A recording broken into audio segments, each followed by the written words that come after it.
Reading Pioneers is proud to present Thomas Gets a Snowplow.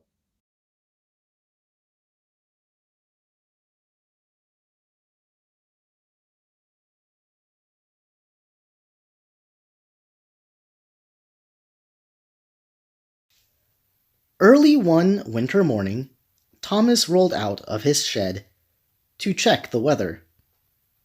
It had snowed a little each day all week. It wasn't snowing just then, but the sky was gray and threatening. "Looks like we're going to have to get out your snowplow soon, Thomas," said his driver.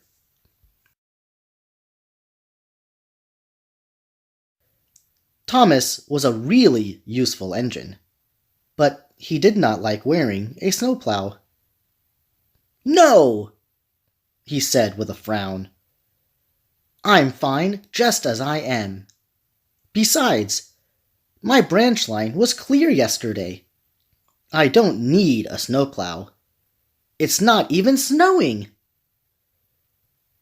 "But Thomas," said his driver, "your snowplow would help you be really useful.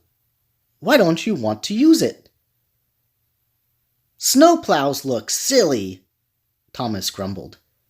"The other engines will laugh at me." His driver looked up at the cloudy sky and back down at Thomas. "Well, it isn't snowing yet," he said. "Maybe you won't need your snowplow today after all. But you haven't used it since last winter, and we need to make sure it's still in working order. So you're going to have to try it on." "All right," Thomas grumbled reluctantly.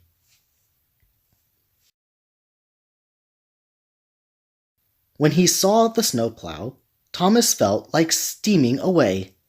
He really didn't want to put it on, but he had agreed. So with a few turns of a screw and a few twists of a bolt, Thomas had a snowplow attached to his front. "There now," said his driver. "It fits perfectly." Just then, James and Henry pulled out of the shed and saw Thomas. "Ha! Look, Henry," said James. "Thomas is wearing a snowplow. It looks like a tin can." The two engines chuckled and chortled. "It's not even snowing. I wouldn't need a snowplow in this weather," Henry said.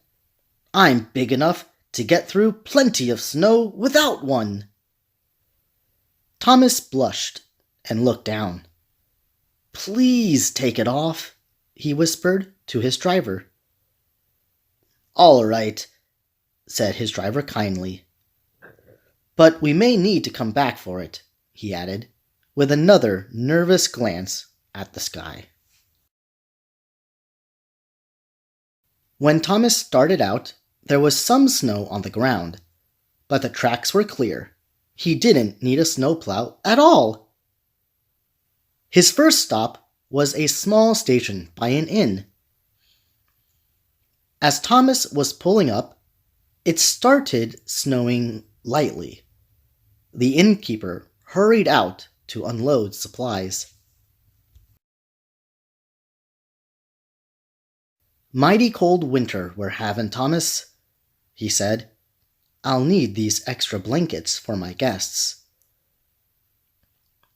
Peep, peep, and Thomas was off again.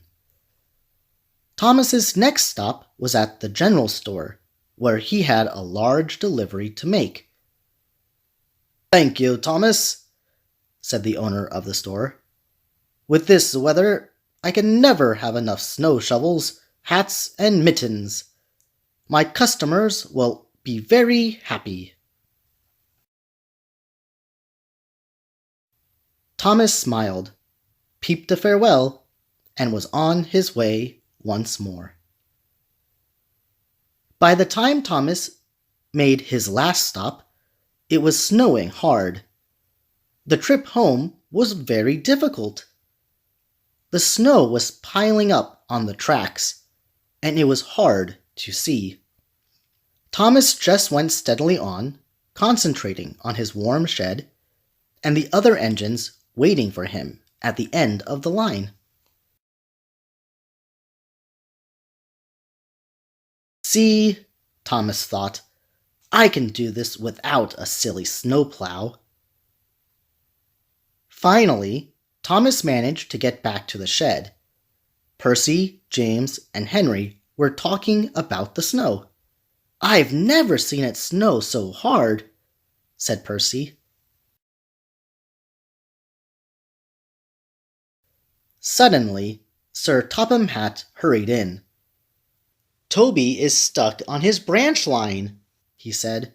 We need to go get him, or he may be out in the snow all night. Henry, you're the biggest engine here, so you will have to do it. But it's snowing so hard, and it's so cold, said Henry. Sir Topham Hatt gave Henry a stern look.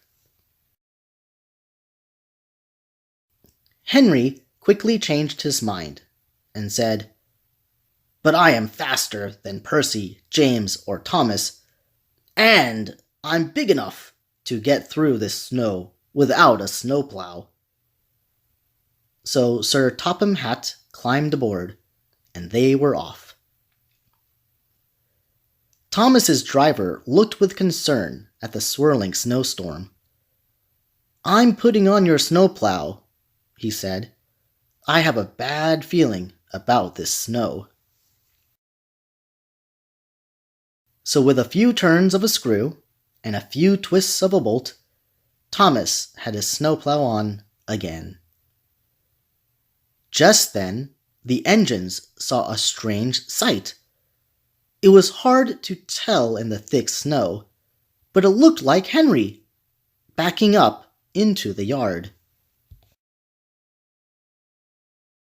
I couldn't make it, Henry steamed as he came closer.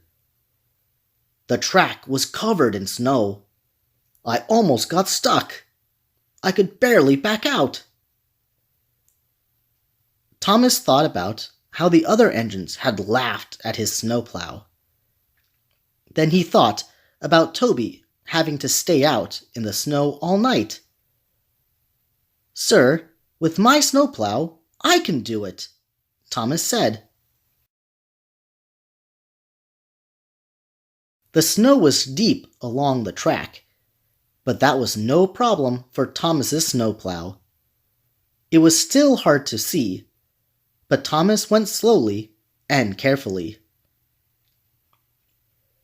Soon Thomas could tell that what looked like a mound of snow on the track ahead of him was actually Toby, buried deep. Peep, peep, Toby, I'm here to help you, called Thomas. Thomas crept past Toby and switched onto the same track. He carefully backed up to Toby. His driver jumped down and hooked them together. Now pull, his driver called. Thomas pulled. He pulled as hard as he could. Slowly but surely, Toby began to move. And slowly but surely, Thomas pulled Toby through the snowstorm. Thank you, Thomas, said Toby. I would have been out in the cold all night if it weren't for you and your snowplow. I wish a snowplow would fit over my cowcatcher. Sir Topham Hatt smiled and said, Yes, Thomas, you are a really useful engine, and today you are a hero as well. Thomas beamed. For once, he was happy to be wearing his snowplow. No one could see him blushing.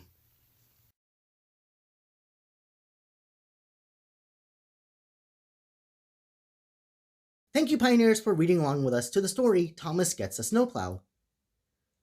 Today is the Lunar New Year, which is a celebrated holiday around many Asian countries.